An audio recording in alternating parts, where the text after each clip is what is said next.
बनाएको यहाँ जयखाट अरू केही काम गरेको छैन किमा पनि बनाएको होइन नइ घाँसमा गराएको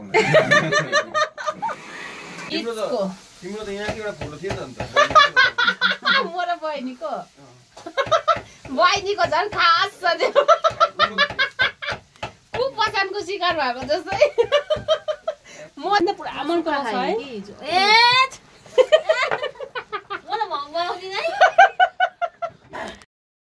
त्यो यस्तो साइडबाट मात्रै बेल्छ बिचमा चाहिँ बाक्लो हुन्छ हो दामी बेलिन्छ दामी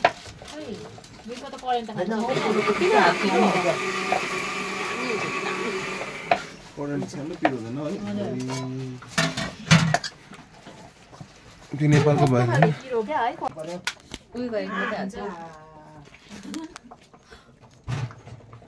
हिजो मैले सुक्खा बनाएको थिएँ कि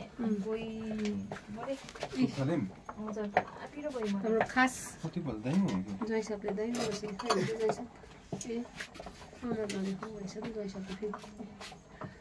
जयसपले यहाँ उयो माइतमा पनि काम गर्दछ अन्डा नदेखाउनु हुनेछ नि त मोमो मात्रै बनाएको यहाँ जयखाट अरू केही काम गरेको छैन किमा पनि बनाएको होइन नइ घाँसमा गराएको निलु तामाङले चाहिँ यहाँ बनाउन आँटेको यहाँ अर्को लिम्बू दही चाहिँ उयो छ लिम्बू दही लजायो होस्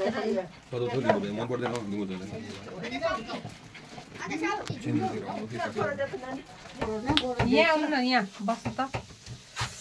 यहाँ मलाई पनि गोरो देख्दा झोला पनि बोकिरहेको छु यता नुन पनि बोकिरहेको छु नानाले खर्साङ तान्दैन गोरी देखेँ त आङीलाई है आङ त गोरै हो मभन्दा त है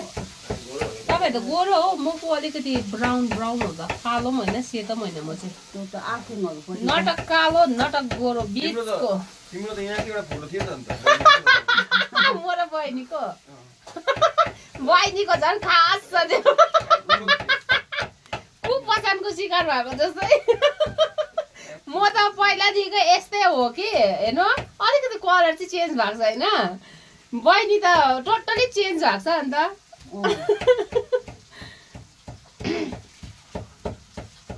यस्तै थियो त्यतिखेर मैले कपाल यस्तै बानेको थिएँ खप्पै पछाडि हो अन्त यस्तो स्लिप भएको उयो लगाएको थिएँ भोटो कि के भन्ने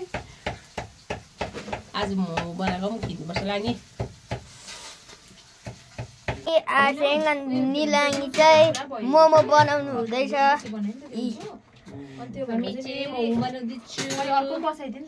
चिकनको हाई भन्नु हाई भन्नु हाई आङे हाई भनिदिनु आङे हाई भन्नु न हौ केही हुँदैन हौ आङे फेरि लजाएर केही छैन अन्त रिन्सेन दादा हाम्रो मोमो कस्तो हुँदैछ हेरिदिनुहोस् त यहाँ छेउमा देखाउनुहोस् त हामीले मोमो कति किलो बनाउँदैछौँ रेस्टुरेन्ट चलाउनु आँटेको छौँ भनिदिनुहोस् त आसेङ आङ्गीहरू चाहिँ यो मैले बनाएको हो यो आसेङले बनाउनु भएको यो मैले बनाउनु भएको